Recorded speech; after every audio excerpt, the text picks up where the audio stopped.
문샷 2단계 가속화. 로켓 과학자처럼 생각하기 5번째. 질문에 관한 질문이야. 문제를 푸는 것보다는 문제를 찾는 게 더 어렵다고 하네. 제대로 된 문제가 제대로 된 답을 찾을 수 있다는 것이지. 화성은 빠르게 이동하는 표적이고 지구에서 화성까지 날아가는데 걸리는 시간은 6개월. 그런데 이 6개월이 문제가 아니고 화성에 마침내 착륙하는 동안의 6분이 가장 위험하다는 것이야. 처음 질문은 충격을 덜 받고 부드럽게 착륙하려면 다리가 3개 달린 이 착륙선을 어떻게 설계할까라는 것이었다는데, 이것이 질문을 바꾸어서 어떻게 중력을 이겨내면서 로버를 화성에 무사히 내려놓을 수 있을까? 그리고 나온 것이 자동차의 에어백. 거대한 에어백 속에 로버를 어떻게 넣어서 보내는데 에어백이 찢어지지 않도록 더 강한 재질이 필요할까 했었는데 결국은 자전거 타이어에서 답을 찾았다는 것이야. 이중 타이어라는 것이지. 그리고 또 하나, 스탠퍼드 대학교 기술 벤처 프로그램의 5달러 과제가 있는데 학생들에게 조를 짜게 하고 각조의 5달러를 지급하고 2시간 안에 최대한 노력해서 돈을 벌고 그 다음에 자기들 조의 성취 결과를 3분에 걸쳐서 발표하게 하는 것이라고 해. 어떤 조들은 어떤 제품을 싸게 사서 길거리에서 파는 것이 있었고 복권 사는 조도 있었고 또 어떤 조들은 식당을 예약한 후에 이 예약권을 다른 손님에게 팔아서 돈을 벌기도 했다는데 최고의 팀은 5달러나 120분의 시간도 가치 있는 자산은 아니라는 것을 파악했다는 것이야. 그리고 강의의 마지막 3분짜리 프레젠테이션이 가장 중요한 자산으로 보았다는 것이야. 그래서 3분이라는 시간을 스탠퍼드 대학교 졸업생을 채용하기를 원하는 회사에 팔아서 650달러를 벌었다고 하네. 당신의 인생의 5달러 전술은 무엇인지 묻고 있어. 그리고 어떤 물건을 볼 때 기능적인 면만 보지 말라는 것이지. 기압계의 용도는 무엇인가 하는 것이 있어. 물리학 시험 문제를 놓고 교수는 빵점, 학생은 만점을 요구하는 상황이 벌어졌는데 문제는 기압계로 고층 건물의 높이를 측정하는 방법을 기술하라는 것이었다고 해. 그런데 전통적인 답은 건물 옥상과 1층에서 각각 기압을 측정한 후에 이 두 기압의 차이를 이용해서 건물의 높이를 구하는 것이었는데 학생은 옥상에서 기압계를 줄에 묶어서 지면까지 늘어뜨리고 그 줄의 길이를 재어서 건물의 높이를 구한다는 것이야. 또 하나, 아마존의 홀푸드 마켓 인수가 있네. 사람들은 인터넷 거장이 오프라인 매장을 왜 사려 하는지 의아해했다는 것이야. 그런데 아마존은 인구 밀집 지역에 위치한 배송센터로 보았다는 것이야. 식료품 매장이라는 기능을 본 것이 아니고 넉넉한 저장 공간, 냉장 시설을 갖춘 부동산 요충지로 배송의 목적으로 재규정했다는 것이지. 그리고 또 하나, 반대로 하면 어떨까 하는 것이 있어.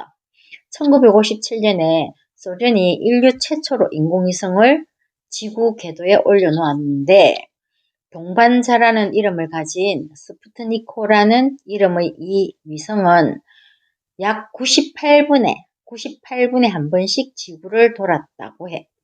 소련은 지구에 사는 사람들 누구나 단파 라디오만 있으면 쉽게 포착할 수 있는 그런 신호를 보내도록 스푸트니코를 조작을 했는데 그런데 소방차의 사이렌 소리가 가깝게 다가왔다가 다시 멀어질 때 음조가 높았다가 낮아지는 도플러 효과를 라는 현상을 이용하는 사람들이 있었다는 것이야. 존스 홉킨스 응용물리학 연구소의 두 젊은 과학자가 이 신호를 추적해서 스푸드니크호의 속도와 궤적을 계산할 수 있음을 알았다는 것이지. 이 연구소의 부원장은 두 사람에게 질문을 했는데 반대로 진행해 볼 수 있는가? 라고 질문했다는 것이야. 알려진 지구상의 위치에서 위성의 알려지지 않은 궤적을 계산할 수 있다면 위성의 알려진 위치를 이용해서 지구상의 알려지지 않은 위치를 찾을 수 있지 않을까? 우리가 우주로 쏘아 올린 인공위성의 알려진 위치를 이용해서 우리 잠수함의 알려지지 않은 위치를 알아낼 수 있지 않을까? 두 젊은이는 가능하다고 대답했고, 그리고 마침내 1980년대에 들어와서는 현재 우리가 사용하고 있는 GPS, 전 지구 위치 파악 시스템까지 왔다는 것이지.